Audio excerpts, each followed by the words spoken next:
Hey, what's going on, everybody? Welcome back to another video here on the channel. So recently I ranked the top 10 diecast of 2020 so far as of late September. But yeah, today I'm going to be ranking the top 10 worst, not top 10, I guess the 10 worst 164s that I personally have received this year. Again, some of these go hand in hand with the quality, the paint scheme, pretty much a collective group of all those things. So I just want to make a quick mention. When I filmed this video, I didn't really think it through the whole way, but the worst diecast is number 10, not number 1. So yeah, so pretty much the last part of these cars aren't going to change from my big diecast ranking video that I did. So I'm going to go ahead and kick this off though. But number 10 is going to be Matt Kenseth / Kyle Larson's 42 car. I actually want to show you all this one. Originally wasn't going to put it on here because I've done so much work to it, but I actually tried to do like a chassis swap thing with this car. Destroyed it. It rolls decently now, but yeah, I didn't do it right. It doesn't look that bad, I don't think. I mean, it looks about the same. But originally, it had a big hair brush or something on the nose, so that's what really killed it. But yeah, I got a lot of like super glue and stuff all over, so I didn't do this right. But I just wanted to show you all this. So yeah, number 10 is Matt Kenseth, Kyle Larson's Credit One Bank scheme. Coming in at number 9 is going to be Alex Bowman's number 88 Lumar Chevrolet Camaro. Now, I did a video on this one. I've done a video on all of these, but I murdered this car. That's what they sent me on the front. It's pretty sad.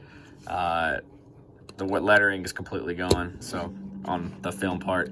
And then after I got done with that video, somebody pointed out to me that this over here was not even like straight. So as you can see, the white's popping out there on the black side skirt. So very unfortunate, very poorly made car. Good paint scheme, but poorly made car. So that's why this one is at number 9. Coming in at number 8 is going to be Ryan Newman's number 6 Oscar Mayer Ford Mustang. Now, pretty much, when I got this sent to me, it had a bunch of crap on the numbers and stuff, but I wiped all that off. But what I couldn't wipe off was the paint splattered all over the windshield. So I'm not really sure how this happens. You can see it right there. Again, I'm not really sure how this happens. The Mustangs have looked pretty nice this year, but out of anger and frustration, I think we got this diecast midway through the season. There's just some things messed up with it, but out of frustration, that's why this one's ranked so low, and that's why it is sitting at number 8. Coming in at number 7 is I would probably say my most disappointing diecast of 2020. It's going to be Bubba Wallace's number 43 U.S. Air Force Warthog paint scheme. Now, everything on the nose, the left side, the back, I mean, look at the left side. Left side looks great. I got a little bit of dust on these cars because they've been on the shelf. Back, everything's fine, logo's correct, but then we go to this side, and oh my god, dude, I did a review on this car, and I break it down more, but just this side over here is completely butchered. The 43 is almost in the windshield, so that's why this one was ranked so low, out of pure disappointment and poor quality control. That's why this one is at number 7. Coming in at number 6 is going to be William Byron's number 24 Exalta Chevrolet. Now, if this was the right paint scheme, because it's not, they kind of messed up the back quarter panels pretty bad. If this was the correct paint scheme, it'd be nice. Honestly, I like this paint scheme, but there's just a few things that really tick me off. Everybody's noticed that's supposed to be all red right there. And then they just flipped it backwards on this side, and it doesn't work. And then we got a big paint chip there, and then there on the flames.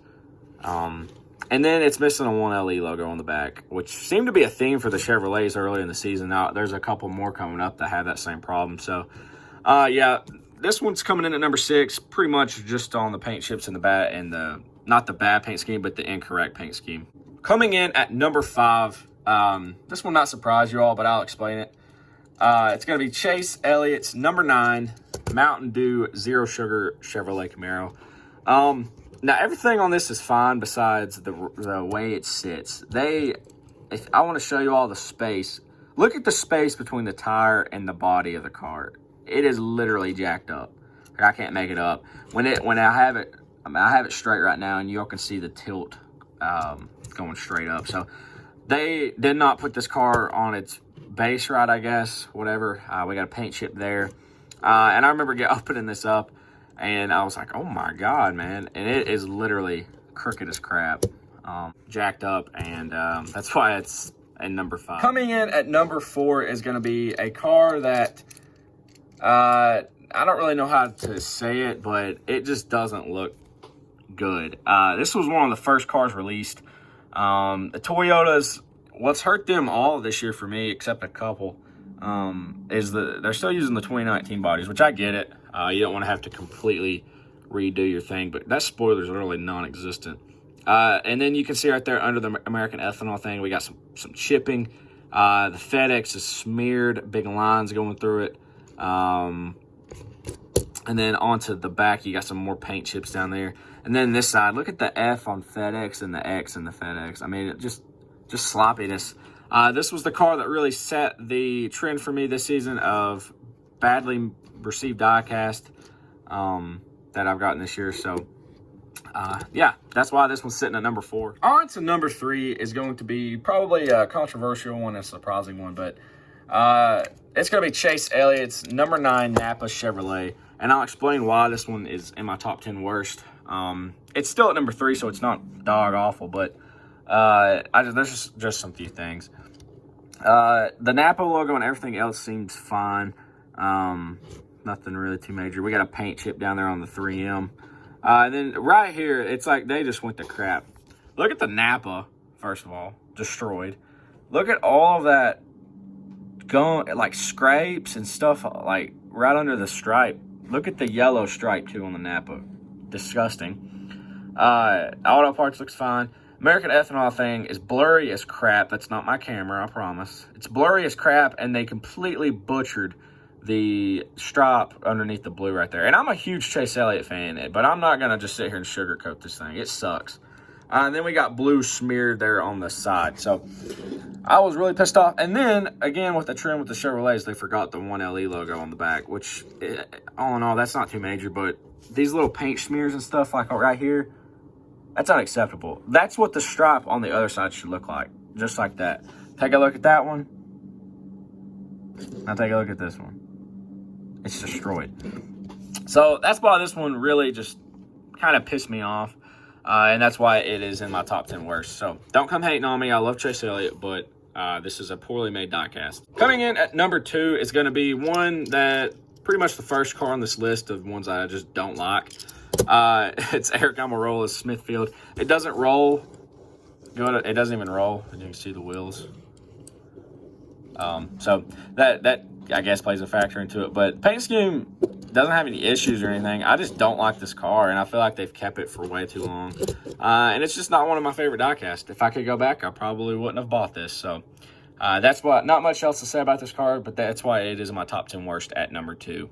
Rounding out our top 10 is going to be Corey LaJoie's number 32 Schulter Systems, or Schulter Systems Ford Mustang. I have the hardest time saying that. Schluter. I've heard it be pronounced Schulter and Schluter, so I'm not really sure. But you got the Ford Mustang nose right there. Nothing really too bad except for the paint on the back of this car. And I'm just not a fan of this paint scheme.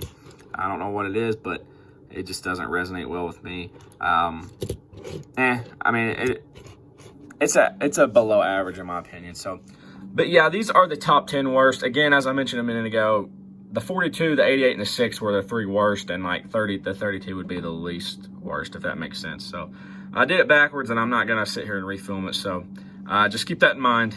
But yeah, that's gonna do it for this video. Reach up there and smash that like button and let me know what you thought about it down below in the comment section. Thank y'all for watching. Y'all have a great day, and I'll see you all in the next one.